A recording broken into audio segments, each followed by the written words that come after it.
শুকরিয়া আদায় করতেছি মহান রব্বুল আলামিনের দরবারে। রব্বুল আলামিন ফিতনা ফাসাদের যুগে দুনিয়ার সমস্ত কাজ থেকে বিরত রেখে উলামায়ে কেরামদের মজলিস জাকিরিন শাকিরিন সাওয়াদাতুন অনেক আল্লাহর খাস বান্দারা এই মজলিসের মধ্যে আছে, যাদের সঙ্গে আমাদের জীবনের একটা সময় আল্লাহ রাব্বুল আলামিন কাটাবার সুযোগ করে দিচ্ছেন। শুকরিয়া বলে আলহামদুলিল্লাহ।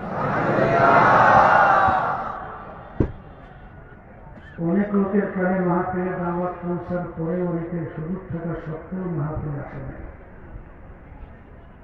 আবার তালাশ করলে দেখবেন বহু দূর থেকে কষ্ট স্বীকার করে আমার অনেক ভাইরা পর্দায় অনেক মা বোনেরা পাগলের মতো মা বলে চলতে চলে যায়।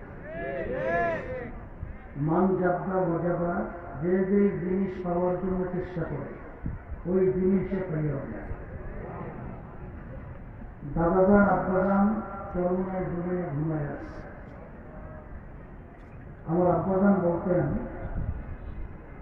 দিনই মাহফিলে প্রথম থেকে শেষ পর্যন্ত থেকে বাড়ি বিদায় হয়ে চলে গেলে আমল নামার মধ্যে কম পক্ষে 50 লক্ষ নেকি এরকম জমা হতেই পারে।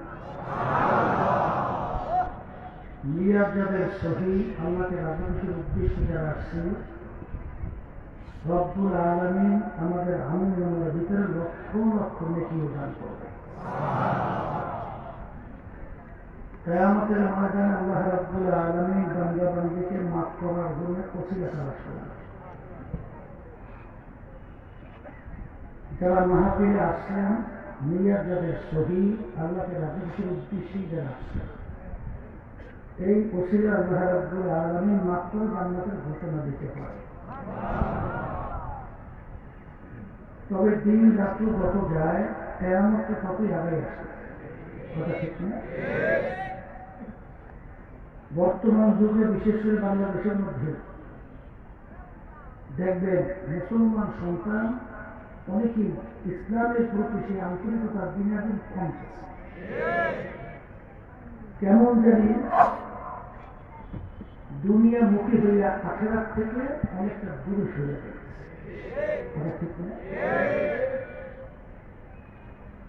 আল্লাহ রাসূল সাল্লাল্লাহু আলাইহি ওয়াসাল্লাম বলেছেন, সাহাবায়ে কেরামদের আমার সাহাবা শেষ যুগের ভিতরে ইমানদারদের ইমানের উপরে মজবুত থাকা এত কষ্ট হবে, জ্বলন্ত একটা আগুনের আংটা হাতের ভিতরে রাখতে যত কষ্ট হয় তার চেয়েও বেশি কষ্ট হবে ইমানদারদের ইমানের উপরে মজবুত থাকা। কিয়ামত পর্যন্ত একটা জামাত বা একটা দল খালি যত বিপদ মুসিবত তাদের উপর আসুক না কেন তাদেরকে ইমান থেকে আল্লাহ হেফাজত করণে করাতে সরাতে পারে।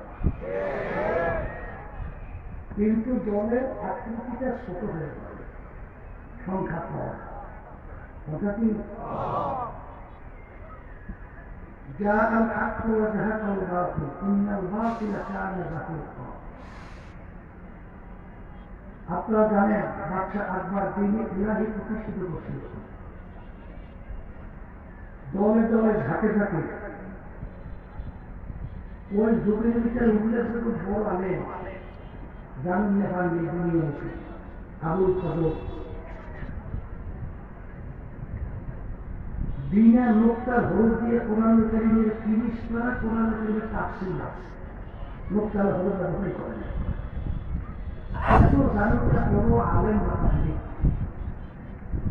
তিনিও কিন্তু দুনিয়ার অংশগুলি হাতিয়াতি সমস্ত গুণের মুড়ি হল এই দুনিয়ার মোহর, দুনিয়ার মহাত্মা, দুনিয়ার সম্পদ, সম্মানের মহাত্মা। তিনিও কিন্তু এক পর্যায়ে বাদশাহ আকবরের দিনে ইলাহি প্রতিরোধ করে নাম। ওই সময় কিন্তু হকের পক্ষে অল্প কয়েকজন লোক নিয়ে বাদশাহ আকবর দিনের পক্ষে সমাবেশ পাচ্ছে। লোকে লোকের অভাব কিন্তু মোজাম্মেল হুসাইন রহমতুল্লাহ আলাইহি তিনি হকের পক্ষে যখন মজলিস যাচ্ছে সংখ্যা কম, এটা আল্লাহ রাব্বুল আলামিনের কুদরত। এমন একটা প্রলয়ের মতো ঝড় আসছে, আবুল ফজলের মজলিস তছনছ, আর মোজাম্মেল হুসাইন রহমতুল্লাহ আলাইহি তার মজলিস আল্লাহ রাব্বুল আলামিন পক্ষ করছে। কেমন পর্যন্ত হকের উপর একটা জামাত থাকবে। আমি তো নিয়ে করছি, আল্লাহ যদি কবুল করে, আল্লাহ তো দান করে, হকের উপরে থাকতে চাই,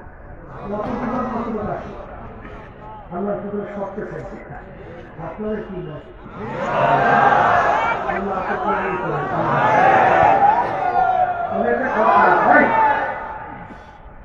বলা না বললাম দুইটা চাকরি, নামে চাকরি, নিয়মে চাকরি। আল্লাহ রাব্বুল আলামিন বলেন, অবশ্যই অবশ্যই আমি আমার বান্দাবান্দিকে পরীক্ষা করবই করব। এখন কথা হলে পরীক্ষা তো হবেই, না হবে না? এখন এই পরীক্ষার ময়দানে যদি দেখতে না হয় তাহলে তো ধ্বংস। আর পরীক্ষার ময়দানের ভিতরে চিনতে থাকে আল্লাহ রহমত করা সম্ভব না, ঠিক না? এই জন্য দেখবেন আল্লাহ রাসূল সাল্লাল্লাহু আলাইহি ওয়াসাল্লাম এই দুয়া শিক্ষা দিয়েছেন, সুন্নাহ রব্বানা লা তুযিগ কুলুবানা বা'দা ইয হাদাইতানা ওয়া হাব লানা মিন লাদুনকা রাহমা ইন্নাকা আনতাল ওয়াহ্হাব। রব্বুল আলামিন আপনাকে হিদায়াত নসিব করার পরে আপনি আমাকে এই জন্য দেখবেন আল্লাহ নবীর সবটা দোয়া করতেন, طاعة وتوفيق طاعة حمزة إلى ما وإجابة রব্বুল আলামিন আপনাকে তৌফিক না দেন, শক্তি না দেন, ওই পরীক্ষার থেকে শক্তিটা আছে। এখন আমার ভাইকে তুলে পর্যায়ে মানুষ কাছে বলবো, বর্তমানে বাংলাদেশের মধ্যে এই যুগে ইসলাম মুসলমানদের বিরুদ্ধে যে ষড়যন্ত্র করছে, এই অবস্থায় ইংরেজি একটি তার বড় কঠিন। আর বর্তমানে বের হচ্ছে মোবাইলের বাবা। আগে তো আপনারা রহমতুল্লাহ আলাইহি বয়ান করতেন যে ঘরের ভিতরে টেলিভিশন রাখা যাবে না, কারা কারা নিয়ে আসতে হবে, অনেক আল্লাহ নিয়ে করে টেলিভিশন করে দিচ্ছে। কিন্তু বর্তমানে এখন হাতে হাতে এমন ইমান বিধ্বংসীকারী মিসাইল, এই যে কাজ মোবাইল বিশেষ করে মানুষের ইমান ধ্বংস করার জন্য বড় একটা অস্ত্র,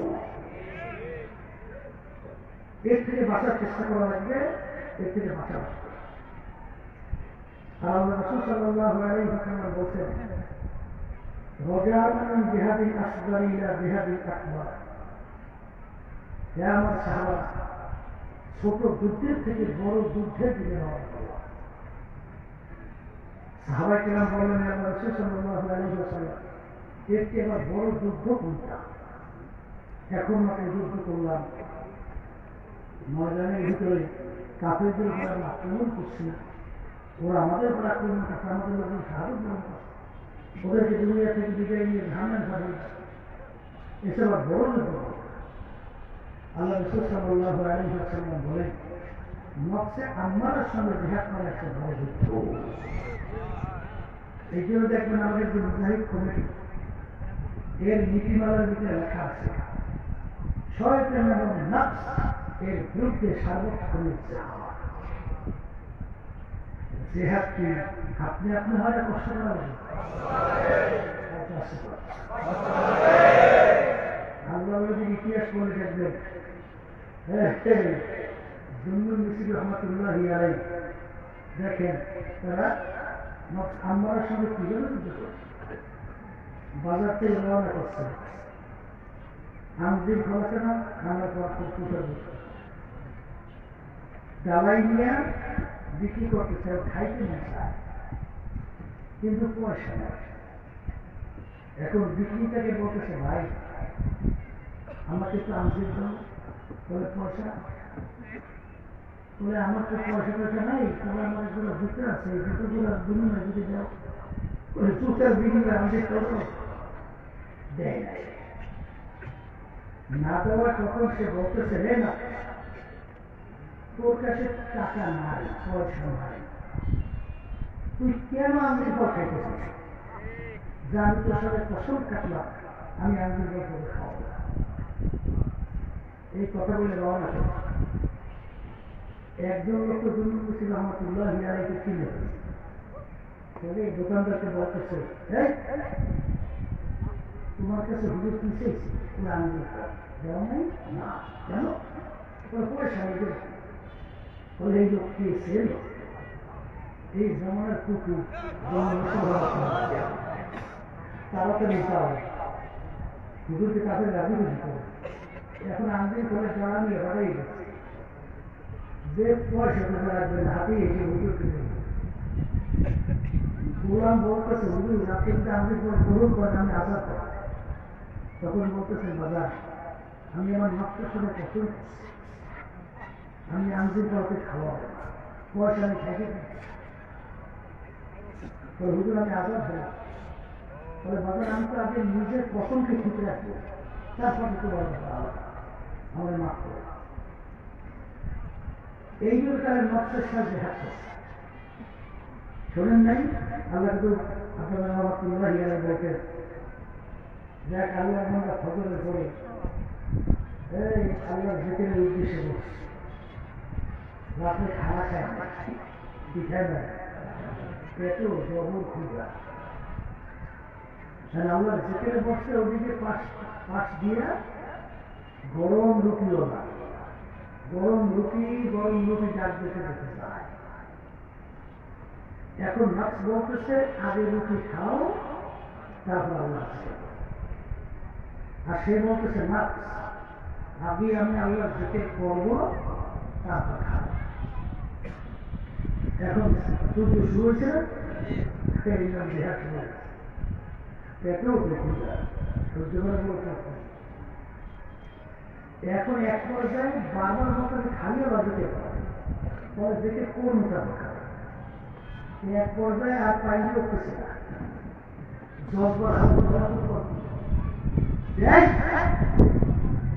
তুই আমি আগে খাবি তারপর জিকির করতে বলো, আমি তো খাবি না, আমি আগে আমার জিকির করতাম। এবারে বলতেছে মাইকেরা খোঁজা নেই, তুমি মেরা বাংলা, মাইকেরা বাংলা নেই, তুমি মেরা বাংলা। আমি কি তুই কি আমার বোনা, তুই কি আমার আল্লাহ যে তোর কথা আমার মানা লাগবে? তুই কি আমার আল্লাহ না যে তোর কথা আমার মানতেই? আমি আগে আল্লাহ সেটা করবো, তারপরে কি এখন 10 বার হাওয়াতে বাড়ি শুরু করছে, লোকজন দৌড়েই আছে। যে ব্যাপার কি আপনি কি বলতেছে যে আল্লাহ ইমানের না যে কাফের, এই লোকজন কিছু উত্তম না চিন্তে কিছু আলেমরা এসে বলতেছে ব্যাপার লোকটার ব্যবহার মনে হয় আল্লাহ দিন এই কথা বলবে। জিজ্ঞাসা করছে ভাই ঘটনা কি বলেন? বলে ভাই এই ওই ঘটনা রাত্রে খানা খেয়ে হ্যাঁ, এখন আল্লাহ ভাতের কত নকশি নকশ বলতে আগে খান আগে আল্লাহ জিজ্ঞেস করবো। এই এক পর্যায়ে বলছে তুই তো খোদা না, আর আমি তোর ফল যে তোর কথা মানতে হবে। তখন বলে তোরা হুজুর মাথা করে ওরা ঠিকই ফলাফল আল্লাহ না বানিয়ে আসা। আল্লাহ রাব্বুল আলামিন ঘোষণা করেছেন আমি যত মানবতা সৃষ্টি করছি তার ভিতরে সর্বশ্রেষ্ঠ সম্মানিত করে মানুষকে সৃষ্টি বলে আলহামদুলিল্লাহ। তাহলে আমরা মানুষ কি সৃষ্টি বলে খুশি নেবেন, খুশি তো হয় সৃষ্টি সেরা সম্মানিত না, কিন্তু ওই কোরআন কারীমকে আল্লাহ রাব্বুল আলামিন আয়াতে বলছে উলাইকা কাল আনআম বাল হুম আওয়াল। এক শ্রেণীর মানুষ সৃষ্টি সেরা তো দূরের কথা, চতুষ্পয় জানোয়ারের মতো আল্লাহর কাছে তার চেয়ে খারাপ। কি কথা ঠিক আছে? এক আয়াতে শুনলাম মানুষ সৃষ্টি সেরা, আর এক আয়াতে মানুষ পশুর চেয়েও নিকৃষ্ট। কথা ঠিক না বাকি? এখন ভেবে ছিল পর্যায়ে মানুষ আল্লাহ রাব্বুল আলামিন ফেরেশতা সৃষ্টি করছেন। ফেরেশতাদের ভিতরে কোনো খারাপ কাজ করার কোনো আগ্রহ আছে? কথা বল নাই কেন? আল্লাহ ওই জন্য ওদেরকে সৃষ্টি করছে। 24 ঘন্টা শুধু আল্লাহর ইবাদতে লিপ্ত। এই সেটাই যদি আমরা শুকরিয়া আদায় করে তাসবিহ আদায় করে রুকুর ভিতরে রেখে আল্লাহ রাব্বুল আলামিনের কাছে তারিফ আদায় করা। এরপরে আল্লাহ যে যাকে যেভাবে হুকুম করছেন সেইভাবে পালন করতে ঠিক আছে। 24 ঘন্টা আমরা হুকুমকে পাবো না, কোনো নাফরমানি করে